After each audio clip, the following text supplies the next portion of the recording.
ఇదో శుభలగ్నం అక్రమ సంబంధం కదా. అదేనండి, ఓ సినిమాలో రోజా ఏకంగా జగవత్ బాబు మీద మనసు పడుతోంది, కానీ అతడికి పెళ్ళైపోతుంది. ఆ తర్వాత అతనికి క్యాష్ ఇచ్చి అతడిని కొనుక్కుంటుంది. ఆ సినిమాకి శుభలగ్నం అనే టైటిల్ పెట్టారు కాబట్టి మనం తిట్టుకోలేదు. కానీ ఈ అక్రమ లగ్నం కథ తెలిస్తే మాత్రం ఇదేం లోకం రా దేవుడా అంటారు. ఎవర్రా మీరంతా అనుకోవడం మాత్రం ఖాయం. ఇది ఓ గ్రామంలో పెద్దల పంచాయతీలో బరిదగించిన ఓ జంట కథ. కర్ణాటకలోని మాండ్యాకు దగ్గరలోని ఓ గ్రామంలో భార్యాభర్తలున్నారు. అయితే ఆ సదరు మహిళ భర్త మంచి జల్సారాయుడు, పని సరిగ్గా చెయ్యడు, తాగుబోతు, తిరుగుబోతు కూడా. ఇక వ్యవసాయం కూడా సరిగ్గా చెయ్యడు. ఆ కుటుంబం మొత్తాన్ని సదరు భార్య మోసేది. పిల్లల బాగోగులను కూడా చూసేవాడు కాదు. అయితే ఓ 40 ఏళ్ల మహిళ గ్రామంలో వడ్డీలకు డబ్బులు ఇస్తూ ఉంటుంది. ఈమె ఆ ఊరికి వడ్డీల రాణి. సదరు మహిళ దగ్గర అప్పు తీసుకున్నారు ఈ భార్యాభర్తలు. అయితే ఆ సదరు మహిళ వడ్డీ కోసం వచ్చిపోతూ ఉండేది. ఆ క్రమంలోనే అప్పిచ్చిన మహిళకు ఆ యువకుడిపై కన్నుపడింది. గట్టిగా దిట్టంగా ఉన్నాడు, పైగా మంచి వయసులో ఉన్నాడని కవ్వించి తన ఒళ్ళో వేసుకుంది. వడ్డీ ఇవ్వకపోయినా పర్వాలేదు కానీ కోరికలు తీర్చమని అడిగింది. ఇంకేముంది, వెతకబోయే తెగ కాలికి తగిలినట్టుగా ఆ మహిళతోనే నిత్యం సంసారం మొదలు పెట్టేశాడు. సదరు మహిళ ఇంట్లోనే గడుపుతూ మద్యం తాగుతూ ఎంజాయ్ చేస్తూ ఉండేవాడు. అంతేకాదు విడతల వారీగా అప్పులు కూడా ఇచ్చింది ఆ మహిళ. అయితే అప్పు కాగితంపై మాత్రం ఖచ్చితంగా తన ప్రియుడి సంతకం కూడా పెట్టించేది. అయితే ఈ సదరు భార్య మాత్రం ఎప్పుడు తన భర్త బోకనుకుంది, కానీ అప్పిచ్చిన మహిళతోనే అక్రమ బంధం పెట్టుకుంటాడని ఊహించలేకపోయింది. నిత్యం సదరు మహిళ ఇంట్లోనే భర్త గడుపుతూ ఉండడంతో వారి మధ్య అక్రమ బంధం ఉందని తెలిసి మొగుడిని హెచ్చరించింది. పద్ధతి మార్చుకోవాలని, కావాలంటే భూమి అమ్మైనా అప్పు తీర్చమని చెప్పింది. ఎంత చెప్పినా భర్త వినకపోగా ఎదురు ప్రశ్నించి కొట్టేవాడు. అలా మరో 6 నెలలు గడిచిపోయాయి. సదరు మహిళ కూడా హెచ్చరించింది. నా భర్తతో అక్రమ బంధం ఎందుకు పెట్టుకున్నావు? నీ మొగుడున్నాడు కదా, నా మొగుడే దొరికాడా అంటూ గొడవ పడింది. దీంతో ఇద్దరు మహిళలు జుట్టు పట్టుకుని మరీ కొట్టుకున్నారు. గ్రామంలోని ఇతర మహిళలు వారి గొడవను సద్దుమణిగేలా చేశారు. కానీ తన భర్తతో రంగు నడుపుతున్న వడ్డీల రాణి పరువు తీయాలనుకుంది ఈ సదరు మహిళ. అక్టోబర్ 19, 2023న తాను ఊరెళ్తున్నానని భర్తకు చెప్పింది భార్య.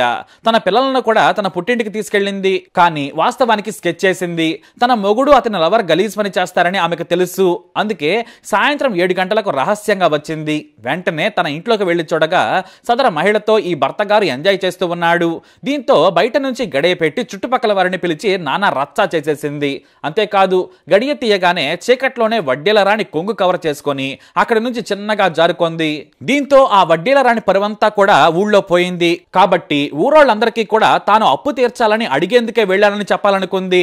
అందుకోసం ఆ సదరు వడ్డీల రాణి పెద్ద మనుషుల దగ్గర పంచాయతీ పెట్టించింది. అంతేకాదు తన ప్రియుడిని ఇంటికి పిలిచి తన ఇంట్లో బంధించింది. ఆమె భర్తతోనే తాళం వేయించింది. ఆ తర్వాత పెద్దల దగ్గర తన ప్రియుడి భార్యను పిలిచి పంచాయతీ పెట్టి తనిచ్చిన 5 లక్షల అప్పు వడ్డీతో సహా ఇప్పించాలని పెద్దలను కోరింది. నువ్వు నా మొగుడిని వాడుకుంటున్నావు కాబట్టి అప్పు లేదు, వడ్డీ లేదని చెప్పేసింది ఆ సదరు మహిళ. ఆమె మాటలు విని గ్రామ పెద్దలు, ప్రజలు అవాక్కైపోయారు. మీరు కూడా అప్పుడే అవాక్కవ్వకండి. ఎందుకంటే ఈ బరి తెగింపు కథలో అసలు ట్విస్ట్ ముందుంది.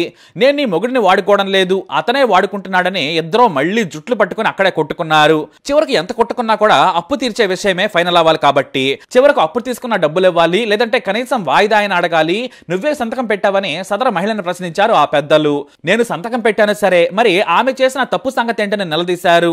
దీంతో టాపిక్ కాస్త పక్కగా మారిపోయింది. దీంతో వడ్డీల రాణి ఒక అడుగు ముందుకేసి నువ్వు నాకు 5 లక్షలు ఇచ్చావు, నీ భర్తను తీసుకెళ్ళు, లేదంటే నా దగ్గరే ఉంటాడని హెచ్చరించింది వడ్డీల రాణి. వడ్డీల రాణి మాటలకి సదరు భార్య షాక్ ఇస్తుందని ఎవ్వరూ ఊహించలేకపోయారు. అప్పుడే ఇలా అంది, నా భర్తను నువ్వే ఉంచుకో, ఇంకో 5 లక్షలు కట్నంగా ఇచ్చేయి, నువ్వు వాడిని ఉంచుకుంటావో చంపుకుంటావో నాకు సంబంధం లేదని తెగేసి చెప్పింది. ఇది కూడా ఊరందరి ముందు. అయితే ఈ మాటలే షాక్ అనుకుంటే వడ్డీల రాణి ఇంకా షాక్ ఇచ్చింది. సదరు భార్య మాట వినగానే ఎగిరి గంతేసింది వడ్డీల రాణి.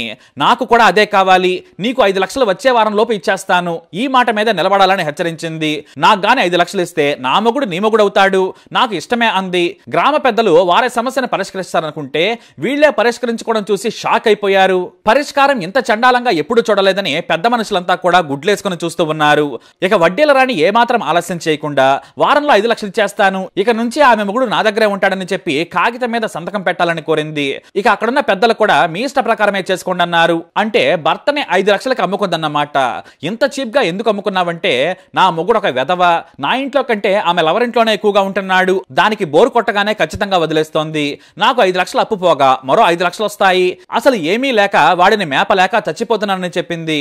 గ్రామస్తులు ఇది కూడా నిజమే కదా అనుకున్నారు. అయితే వడ్డీల రాణికి మాత్రం సదరు యువకుడు ఇచ్చే శృంగార సుఖం నచ్చి కొనుక్కుంది. పైగా ఆమె భర్తతో కూడా సంతకం పెట్టించింది.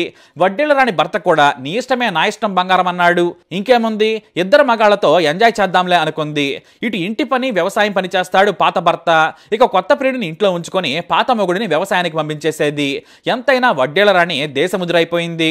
కాకపోతే మొగుడిని 10 లక్షలకు అమ్ముకోందని అంతా కూడా సదరు యువకుడి భార్యను తిట్టిపోశారు. అయినా సరే ఆమె మాత్రం అస్సలు పట్టించుకోలేదు. నాకు అప్పులు లేకుండా జీవితం కావాలి, వాడికి లవర్ దొరికితే నాకు ఇంకో మొగుడు దొరకడా అని అందరికీ షాక్ ఇచ్చింది సదరు శుభలగ్నం ఆమని. మరి ఈ వడ్డేల రోజా అతడిని ఎన్ని రోజులు మెయింటైన్ చేస్తుందో చూడాలనుకుంటున్నారు గ్రామస్తులు. ఈ విషయం కాస్త గాలివానగా మారి యావత్ దేశం పాపులర్ అయింది. ఎటొచ్చి ఆ వడ్డేల రాణి ఫోటో ఒకటి దొరికితే బాగుండేది. న్యూస్ మాత్రం మనకు చేరింది కానీ ఫోటోలో దొరకలేదు.